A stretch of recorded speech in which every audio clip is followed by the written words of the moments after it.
Hello friends, हाल ही में हुआ पुलवामा हमले के हादसे को हम सबको पता ही होगा। 14 फरवरी 2019 भारतीय इतिहास में एक काले दिन के रूप में याद किया जाएगा। उस ऐसुब दिन में हमारी सेना के 40 जवान शहीद हो गए और ये हमला पाकिस्तान में स्थित जिहादी आतंकवादी ग्रुप जैसे मोहम्मद के द्वारा किया गया था। इस हादसे में पूरे देश को हिलाकर रख दिया।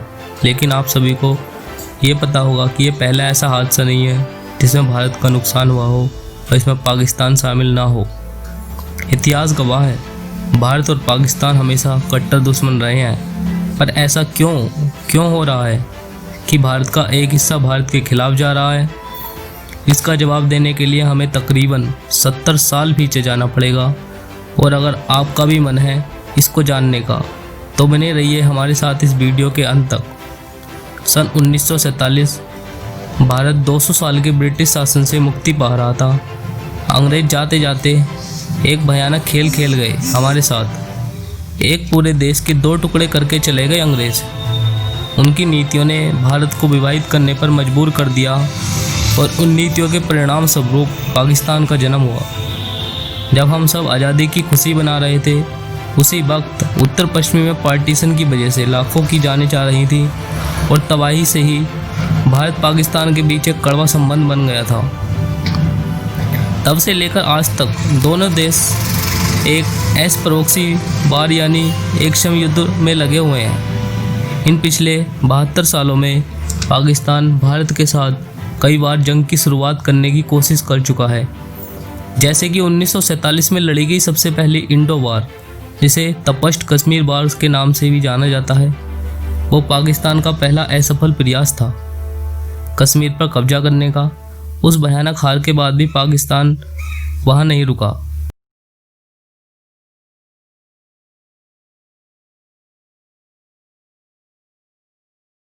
आगे 1965 में दोबारा कश्मीर पर कब्जा करने का प्रयास किया।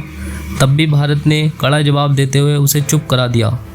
लेकिन पाकिस्तान हार मानने का नाम ही नहीं ले रहा था। 1971 में तीसरी इंडो पाक वार लड़ी गई, जिससे भारत ने पाकिस्तान को अपनी जगह दिखा दी।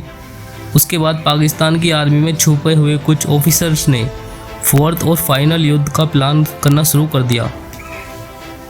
इसी के परिणाम स्वरूप 1999 में इंडिया पाकिस्तान के बीच कारगिल युद्ध हुआ। इस युद्ध में भारतीय सेना ने भारी क्षमता का प्रदर्शन किया। कारगिल युद्ध आज तक हमारे देश के द्वारा लड़ी गई सबसे बड़े युद्धों में से एक है।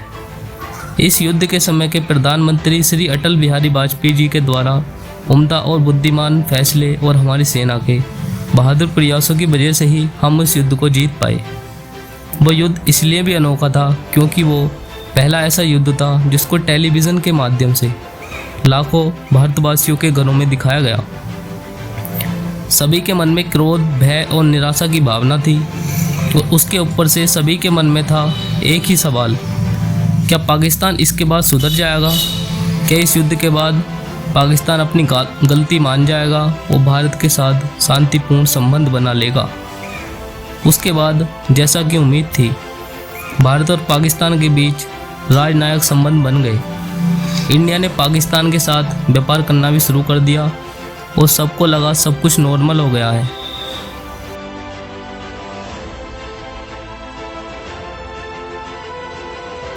अब आ जाते हैं सितंबर 18, 2016 का वो अभाग्यशाली दिन। हाल ही में हुए पुलवामा हमले के साथ काफ़ी मिलता जुलता है। उस दिन 4 पाकिस्तानी आतंकवादी भारत में घुसकर उरी नाम के शहर में उपस्थित एक आर्मी बेस पर हमला करने लगे। इस हादसे में 19 भारतीय सिपाही शहीद हो गए और कई घायल भी। ये घटना कई स्तरों पर गलत थी। भारतीय सेना और सरकार चुप नहीं बैठ सकती थी। इतने सारे हमले हुए थे पाकिस्तान से हमारे ऊपर। अब मामला हाथ से निकला जा रहा था। भारतीय सेना का धैर्य भी ख़त्म होता जा रहा था। इन सब के बीच में उरी हमले के ठीक 11 दिन बाद सितंबर 29, 2016 में भारतीय सेना ने पाकिस्तानी आतंकवादियों के खिलाफ एक बहुत ही उम्दा और सोची समझी सर्जिकल स्ट्राइक की, जिसमें सेना ने पाकिस्तानी सीमा को क्रॉस करके आतंकवादियों का खात्मा कर दिया। इस हादसे पर अभी हाल ही में एक बहुत ही अच्छी उरी नाम की मूवी भी बनी है।